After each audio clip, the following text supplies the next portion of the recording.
Come here a second. Look at this cane with me. See that? Soft, pale green. It bends when I push on it.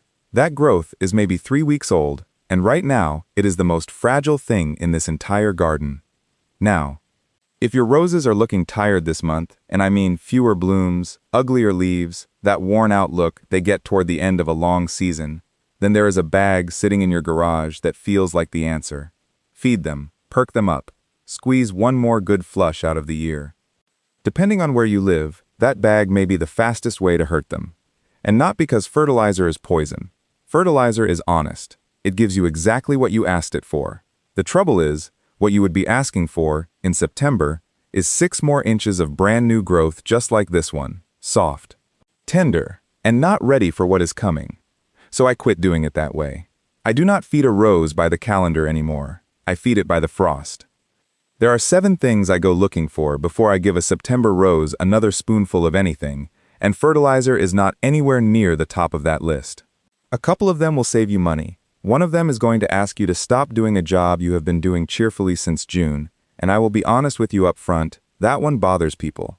I am Curtis Loomis. Let's take a walk. Here is what happens in a great many American gardens on the 1st of September. Somebody flips a calendar page, sees the word September, and reaches for the box that says Fall Rose Food. Not because the rose asked, because the month changed. And in about as many other gardens, somebody read online that you must never feed roses in September, so they stop cold on the 31st of August, no matter what their roses are doing, no matter where they live. Both of those folks are following a rule. Neither one is looking at a rose. Because think about what that bag actually knows. It knows what is in it. That is all. It does not know if you are in Duluth or Baton Rouge. It does not know that your own garden may not see 32 degrees until the week of Thanksgiving. The bag does not know where you live. Your rose does. So instead of a date, I want you to find a clock. And your clock does not start in September. It starts at your first frost and runs backward. Now, what do the folks who study this actually say? It varies, and I want you to hear how much it varies, because that is the whole point. A lot of extension programs use a rule of thumb of roughly 6 to 8 weeks before your average first frost as the point where you quit pushing new growth. Others do not bother with a formula at all. They just name a date for their own state. Illinois Extension tells Illinois gardeners no fertilizer after the middle of August. Colorado State's Plant Talk service says the same thing for Colorado. Penn State tells Pennsylvania growers to start feeding in April and stop in August. Now sit with that a moment. 3 respected institutions, 3 different states, and the advice you would give a gardener in Illinois in September is almost the opposite of the advice you would give a gardener outside Orlando. Nobody there is wrong. They are just answering the question for their own backyard. So I am not going to hand you a date today. I am going to hand you the way I think about it. When you look up an average first frost for your area, that number usually comes out of the long-term climate records our weather service keeps, and the figure people quote is a median. All that means is, by that date, frost had already arrived in about half the years on record. It is a genuinely useful number, but it does not show you the early end of things. It does not tell you much about the years frost came knocking 2 or 3 weeks ahead of schedule. So here is my own habit, and I want to be clear that this is my habit and not an official recommendation from anybody. I write down 2 dates, the average one and an earlier one, the sort of date where frost has already shown up in a smaller share of years, and then I do my counting back from the earlier one. 6 weeks back from that. Why? Because I am buying myself a cushion, and the cushion is cheap. If I stop feeding 2 weeks sooner than I had to, I lose a handful of blooms I probably would not have gotten anyway. If I stop 2 weeks later than I should have, I get cane damage to look at all winter. That is not a hard trade for me to make. Both of those numbers live in the climate normals our National Weather Service publishes, and they come with probability tables, or you can do what I usually do, and call your county extension office and just ask. They will know. It is the most useful phone call in gardening, and it is free. Now, a date on paper is only half of it. The other half is standing in front of the plant. So come here. This is one little growth cue I like to look at. I take the very tip of a growing shoot between my thumb and finger, and I squeeze, gently. Feel that? On this one, the tip gives. Soft, watery, still stretching itself out. That shoot is still pushing. Now this cane over here, firmer, woodier. It holds its shape when I press. That is a different observation entirely. That one has settled down. Two plants, same bed, same September, telling me two different things. And I am not going to pretend that squeezing a shoot tip is some official test, because it is not. It is a cue, one of several. It just happens to be one you can do in your bathrobe. The real decision about feeding rests on bigger things than my thumb, where you live and what your weather does. How close meaningful cold actually is. What kind of season it has been. What your local extension service recommends for your area. And whether there is any evidence at all that the plant needs nutrients in the first place, which we will get to at the end, because that last one is the question almost nobody asks. Put all of that together and it comes out something like this. If cold weather is still comfortably far off, and the plant is clearly still growing, and your local guidance supports feeding, then a light application within label directions is a reasonable thing to do. If real cold could show up inside that window, put the scoop down. And if you are gardening in the warm South or coastal California, where the season runs long and frost may be a December problem or no problem at all, then September is not the end of anything for you. You are still in the middle of your season. Your clock just starts later. And now you know why I have never been able to answer the question, should I fertilize my roses in September, with a yes or a no. It has a where in it. Before we move on, let me flag one thing. The story that late fertilizer wrecks winter hardiness gets repeated everywhere like it is settled law, and it is a little more complicated than that. I will come back to it near the end, and it will change what you actually need to worry about. Now let's deal with the reason most people reach for that bag in the first place. The rose looks tired. And tired is not a diagnosis. Tired is a face. A hungry rose looks tired. A thirsty rose looks tired. A rose with a fungus chewing through its leaves looks tired. And a rose that has bloomed its heart out for 4 straight months and is simply getting old for the year looks tired too. We look at that face, and almost every one of us guesses food, every time. And in my experience, it is the least likely of the 4. So here is the first thing I check, and I check it before anything else, because it is the most common and the easiest to fix. Come down here with me. I am going to pull this mulch back, just with my hand, and now I am pushing 2 fingers into the soil, down past my first knuckle, then past the second. That is the whole thing. If it comes out cool, and it holds together, and it darkens my fingertips, that root zone is fine. If it comes out dry and dusty, 2 or 3 inches down, then that plant may not be hungry at all. That plant is thirsty, and a thirsty rose with fertilizer sitting around its feet is still a thirsty rose. Worse than that, in dry soil, the fertilizer sits concentrated right where the roots are trying to work. Now, here is something worth knowing about the way most of us water in September, and it is not a laziness problem, it is a habit problem. Summer taught us to sprinkle. Quick pass with the hose after supper. Wet the leaves, wet the mulch, feels like doing something. But a quick surface sprinkling may wet the mulch and the top inch of soil and leave a good deal of the active root zone dry underneath it. Which is exactly why I put my fingers down there instead of trusting how the surface looks. Roses would rather have it deep and slow, and less often. Colorado State's extension program puts the target for actively growing roses at about 1 inch of water a week, and how you deliver it matters as much as the amount. Slow enough to soak in, long enough to reach where the real roots live. And there is one more piece to this, which is going to matter a great deal in about 4 minutes. When you water, try to get the water into the ground and keep it off the leaves. Georgia's Extension Service straight up recommends putting a soaker hose on roses, partly for that reason. Water at the roots. Dry on the foliage. Why does that matter so much? Because of something I am going to tell you in a minute, and it changed how I hold a hose. One more thing on water, and this one is for my cold climate friends especially. Fall runs dry in a lot of the country. We get so focused on winterizing that we quit watering, and Iowa State makes the point plainly. Keep watering when conditions are dry, right up until the ground freezes. A rose that goes into winter fully hydrated comes through winter better than one that went in thirsty. Dormant is not the same thing as dead. Those roots are still down there working. Don't ask what the leaves look like. Ask what the roots are sitting in. All right, now let's talk about those leaves, because this is where September really gets people. I have 3 of them here in my hand, and every one of them came off this same bed this morning. This first one is yellow, uniformly yellow, no spots, and it came from low down on the inside of the plant. This second one has dark spots on it, and if you look close, the edges of those spots are ragged, sort of feathery, and there is a yellow halo bleeding out around them. And this third one is green in the middle, but the whole outer margin is brown and crisp, like somebody touched it with an iron. 3 bad-looking leaves, 3 different problems, and 1 scoop of rose food does not diagnose a single one of them. That yellow one, low and shaded and no spots, often that is just age and shade. Lower interior leaves quit and drop as a season winds down. Sometimes it is water, too dry or too wet. It is frequently the least alarming leaf on the bush.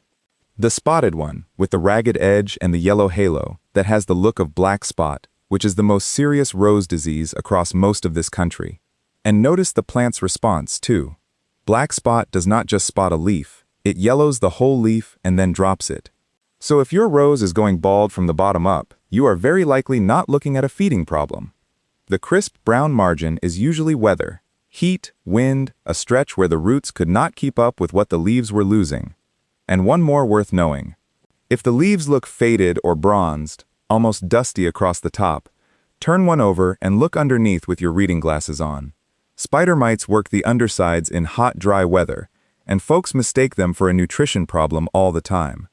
Now here is why I care so much about a handful of ugly leaves in September.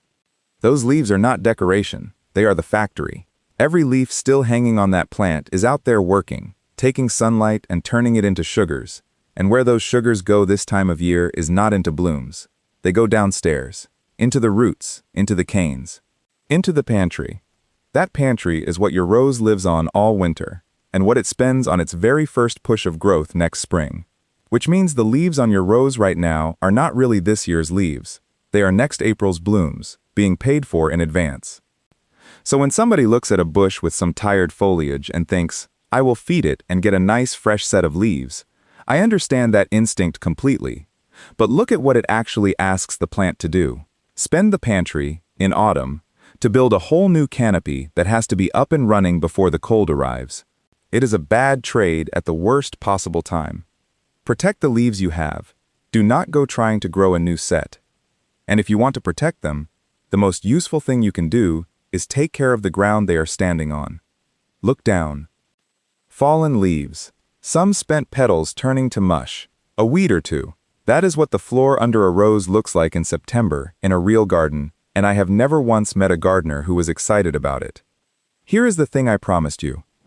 Black spot gets into a leaf when that leaf stays wet. Not damp for a minute. Wet, continuously, for hours. Kansas State's extension work puts it at around 7 hours of continuous leaf wetness under favorable conditions, and several hours can be enough when things are right for the fungus. Which means an evening sprinkling that leaves your foliage damp overnight is not a neutral act. It is awfully close to the exact condition that fungus is sitting there waiting on. That is why I told you to get the water in the ground and off the leaves. It is the same conversation. Now, here is the part that reorganized how I think about cleanup, and I wish somebody had told me 20 years sooner. That fungus is not living down in your soil. The University of Maryland and Kansas State both make this point, and it matters more than you would think. 2 of the most important places black spot spends the winter are infected fallen leaves underneath your bush, and infected tissue on the canes themselves, not the dirt. Do you see what that means? You are not sterilizing soil. You cannot, and you do not need to. You are taking away hiding places, and they are visible to you, right now, standing out there in your bathrobe with a cup of coffee. So let me show you the second one, because almost nobody goes looking for it. Come in close on this cane. See those raised purple-red blotches on this year's wood? That is black spot on the cane. Kansas State notes, those lesions rarely kill the branch, but they matter, because that is somewhere the fungus can sit out the winter. Every one of them is a little reservoir waiting on a warm rain next April to splash it up onto brand new leaves. Raking is half a job. Raking plus taking out the worst of that spotted wood is the whole job. 2 practical notes, and then we will move on. First, do not compost that material. Kansas State says it outright, and Iowa State adds that if you do compost it, do not put that compost anywhere near roses. Most backyard piles never get hot enough or stay hot enough to be trustworthy. Bag it and send it away. Second, and this matters, because I do not want to be misheard here, I am not telling you to strip the ground bare. Healthy mulch is not the problem. Compost is not the problem. Diseased rose litter is the problem. There is a world of difference between good organic matter feeding your soil and last month's infected leaves lying there like a loaded spring. Take the second one. Leave the first one alone. The big cleanup, the real one, comes later, after your killing frost knocks the rest of the leaves down. But you do not wait for that to start. You keep a bucket at the end of the bed and you pick up as you walk by. The cheapest disease treatment in my garden is not in a spray bottle. It is a 5-minute cleanup, and it works on next year. Now, some of you have been with me a while, and you may remember we spent a whole afternoon on summer pruning, and how cutting a rose back in the heat of the season can wake it up and buy you another flush of bloom. That worked. I stand by every word of it. This is the sequel, and the sequel goes the other direction. The hardest pruning lesson I have ever learned is knowing when not to prune. Because a rose does not really understand seasons, it understands signals. And a cut is one of the loudest signals you can send. In June, cut it back and you are saying, "Go, there is time, spend it." In late September in a cold climate, that same cut says the same thing, "Go," and the rose believes you. Chicago Botanic Garden makes the practical point too. Cuts made this late may not have time to callus over before winter, so you are also leaving an open door on the way in. So here is the line I draw, and it is a simple one. Housekeeping, yes. Remodeling, no. Housekeeping means dead wood, broken canes after a storm, a badly diseased cane like the one I just showed you, a long whip flopping into the walkway where somebody could catch a face full of thorns. Take those any time. Removing something that is already dead does not ask the plant for anything. Remodeling means shaping the bush, taking it down by a third to tidy it up for winter, or cutting it back to force one last round of flowers. That is a spring job. In cold country, hard pruning waits until the plant is truly dormant, or until late winter, right before it wakes up. And now, the one I warned you about at the top. Deadheading. All summer long, snipping off spent blooms is one of the best things you can do for a repeat blooming rose. Every spent bloom is a little job. You go around with your snips, and the plant rewards you for it. Go read what the extension services actually say about fall, though, and you find something almost nobody repeats at the garden center. They tell you to stop. Iowa State says deadheading is desirable through summer, but as fall approaches, it is better to quit and to let the plant develop hips, because hip development slows growth and helps prepare the plant for winter. Illinois Extension tells Illinois growers to stop deadheading and cutting flowers after about the 1st of October, specifically to encourage dormancy. Chicago Botanic Garden puts it around Labor Day for the Chicago area. Penn State says, stop trimming off rose flowers in early fall and let the hips develop, because it encourages the plant to go into dormancy. So think about what we have all been doing. Every time you clip a spent bloom, you are telling that rose the same thing, not finished. Try again. Make me another one. And it does, because that is its nature. It will keep answering you right up until the weather stops at mid-sentence. But when you let a spent bloom stay on the cane and swell up into a hip, which is the fruit, that little orange-red pod, that changes the conversation. Now the plant is putting resources into finishing seed instead of starting flowers. And a rose making seed is a rose that has accepted the season is ending, which means the spent bloom on your rose right now is not a mess you failed to clean up. It is a message you have been throwing in the bucket. Now let me be careful here, because I do not want to oversell it. A rose hip is not a magic switch that winterizes your plant. Cold and shortening days are what actually drive a rose into dormancy. The hips are a break, not a wall. And if you garden where the season runs long, you can go right on deadheading, well past September, and be perfectly fine. You just want to ease off as your own cold weather gets close. So how do you pick your date? Same way you pick the other one. Count back from your frost, not from the calendar. In a cold winter garden, easing off around 6 weeks out is a sound place to start. And notice how tidily that lines up with everything else we have said today. Quit pushing new growth. Quit forcing new blooms. Quit remodeling. It is all one instruction, said 3 ways. Let it finish. The bonus is that hips are beautiful. They color up, they hold on through the snow, and the birds will work them over all winter long. I have gotten more pleasure out of hips in January than I ever got out of the last tired bloom in October. In June, every spent bloom looks like a job. Late in the season, sometimes leaving it alone is the job. Now, two words that get tangled together every fall, and untangling them will save some of you a rose: mulch and winter protection. They are not the same. They do different things, at different times, for different reasons. Mulch is a year-round tool. It holds moisture in your soil, it evens out the temperature swings down at root level, it holds weeds down, and as it breaks down, it feeds the soil. That is a September job, and a good one, especially if you have been dragging a hose all summer. Winter protection is something else entirely. That is the mounding and the collars, soil or compost or shredded leaves piled up over the base of the plant to get a tender rose through a hard winter. And here is where folks go wrong. In most of the country, that is not a September job, it is a late one. Illinois Extension says, do not begin covering too early, wait until a hard-killing frost has taken most of the leaves down, and you may even want to wait until temperatures have dropped into the teens for several nights. Penn State says proceed with winter insulation only after several killing freezes. Chicago Botanic says wait for several days of below-freezing temperatures and then mound 8 to 10 inches over the base. And the reason is, the thing nobody tells you. The purpose of winter protection is not to keep your rose warm, it is to keep it uniformly, boringly cold. What tears up a rose over winter is usually not steady cold. It is the yo-yo. Freeze, thaw, a warm spell in February that tricks the plant into stirring, then a hard night that punishes it for believing. A mound holds the plant at one temperature and lets it sleep through the argument. Which is exactly why mounding in September can backfire. Pile insulation on a plant that is still awake and still warm, and you may hold heat and moisture right where you do not want them, and coax growth out of a plant that ought to be shutting down. Mulch now for the roots. Winterize later for winter. Now the mulch itself, because there is a wrong way that is unfortunately very popular. Come look at this. You have all seen it. Mulch heaped up in a cone against the base of the plant, packed right against the wood. The University of Vermont's extension folks call that a mulch volcano, and they have a better shape for you. Think donut, not volcano. The reason is simple. Wood that stays wet stays soft, and soft wood rots and invites trouble. And a nice deep pile of mulch against the base is a 5-star hotel for voles, who will spend a quiet winter under there, chewing bark in a place where you cannot see them.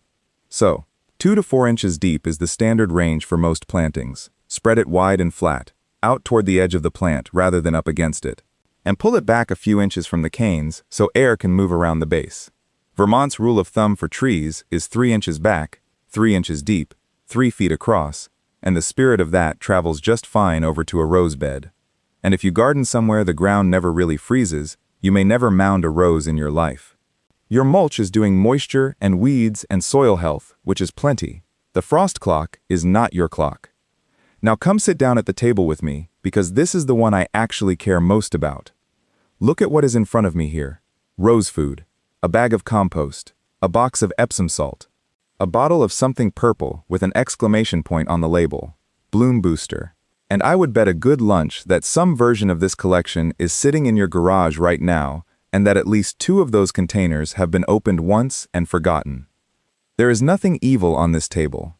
But I want to ask an uncomfortable question about all of it. Which one of these solves a problem you have actually identified? Let's take the Epsom salt, because it is the most argued about product in American rose growing. I am not going to tell you it is junk. It is magnesium sulfate. Magnesium is real, plants need it, it sits right in the middle of the chlorophyll molecule. If your soil is genuinely short on magnesium, adding magnesium helps. That is not folklore, that is just chemistry. Here is the whole question though. Is your soil short on magnesium? The University of Minnesota Extension is about as plain as an extension service gets on this. Use Epsom salt only if a soil test shows a magnesium deficiency. Adding it to soil that already has plenty can actually cause harm, because too much magnesium can interfere with your plant's ability to take up calcium. They point to review work by Dr. Linda Chalker Scott at Washington State University, who has spent years going through the research behind these home remedies, and they note that deficiency is most likely on sandy, low pH soils. So it is not a good product or a bad product. It is an answer, And the trouble is that most of us are applying it without ever having asked the question. If the soil is not missing magnesium, adding magnesium is not feeding, it is guessing. Your rose does not know that Epsom salt went viral on Facebook. It does not know that your neighbor swears by it, and honestly, your neighbor may be right about your neighbor's soil. Which brings me to the least exciting recommendation I will ever make, and the one that has saved me the most money. Get a soil test. Call your county extension office. Most of them will hand you a kit or point you to a lab. The cost is usually modest, and what comes back is a piece of paper that tells you what your soil actually has and what it actually needs. Fall is a fine time to do it, because you will have the answer in hand before spring, when the guessing season really opens up. And here's what I think a lot of folks are not prepared to hear. A soil test frequently comes back saying you need less than you thought. An established landscape rose, in decent soil, that has been mulched and composted for a few years, may need a good deal less fertilizer than the label on the bag implies. That bag needs you to use it up. Your rose does not care about that. Now, I promised you I would come back to something, and I keep my promises. You have heard, probably from me at some point, that feeding late in the year ruins winter hardiness. The honest answer is that the science is a good deal more nuanced than that slogan. I am not going to stand out here and tell you that a handful of fertilizer magically makes a rose freeze, because that is not what the research shows. But look back at that soft cane I put in your hand at the start of all this. That is not a theory. What the extension folks who work on roses and ornamentals in cold country actually warn about is simpler, and you can see it with your own eyes. Late nitrogen and late pruning can push out tender growth right when cold weather is coming, and tender growth is the part that gets hurt. Georgia's Extension Service says that plainly for ornamentals generally. Rutgers tells commercial nursery growers the same thing. Avoid nitrogen late. Avoid pruning late. Do not interrupt the shutdown. And that is the thread that ties this whole thing together. It was never really about fertilizer. Feeding late says grow. Hard pruning late says grow. Deadheading late says grow. 3 different tools, 3 different aisles at the store. One identical message, delivered at the exact moment your rose is trying to do the opposite. Stop growing. Stock the pantry. Get hard. You do not need another bottle. You need to know what problem you are solving. So let me tell you what I am actually going to do this week. Not 7 rules. Just a walk. I will look up 2 frost dates for this garden, the average one and an earlier one. And I will count back 6 weeks from the earlier one, and write that date on the calendar in the kitchen where I cannot avoid it. I will get down and put 2 fingers in the soil under the mulch, past the second knuckle, and if it is dry down there, I will run a slow soaker for an hour, and I will not put anything else in that soil until I have. I will pick 3 ugly leaves and I will actually look at them, instead of walking past them and thinking about the shed. I will spend 5 minutes picking the floor clean under each bush, and I will take out the 2 canes with those purple blotches on them, and it all goes in a bag, not the compost pile. I will hang the pruners up, and harder than that, I will leave the spent blooms alone and let them swell up, because I finally understand that they are not litter, they are the rose agreeing with me.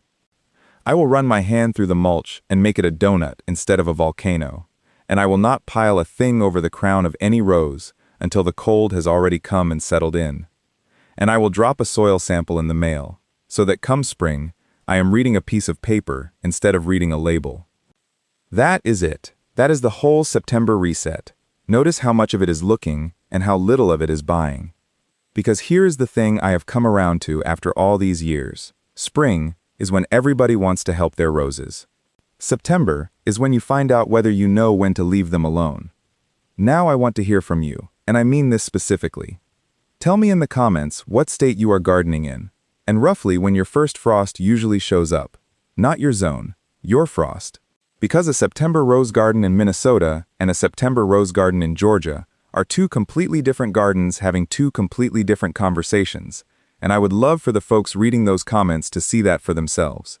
If you want the worksheets, I put everything from today into a free guide called The September Rose Reset.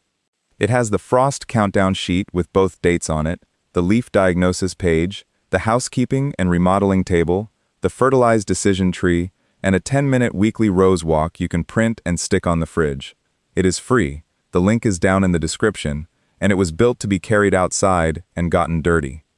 And if this is the kind of gardening you like, The slow kind, where we look at the plant before we reach for the bag. Then stick around. There is more coming. I am Curtis Loomis. Go easy on your roses this month. Read the rose before you reach for the bag, and I'll see you out here next time.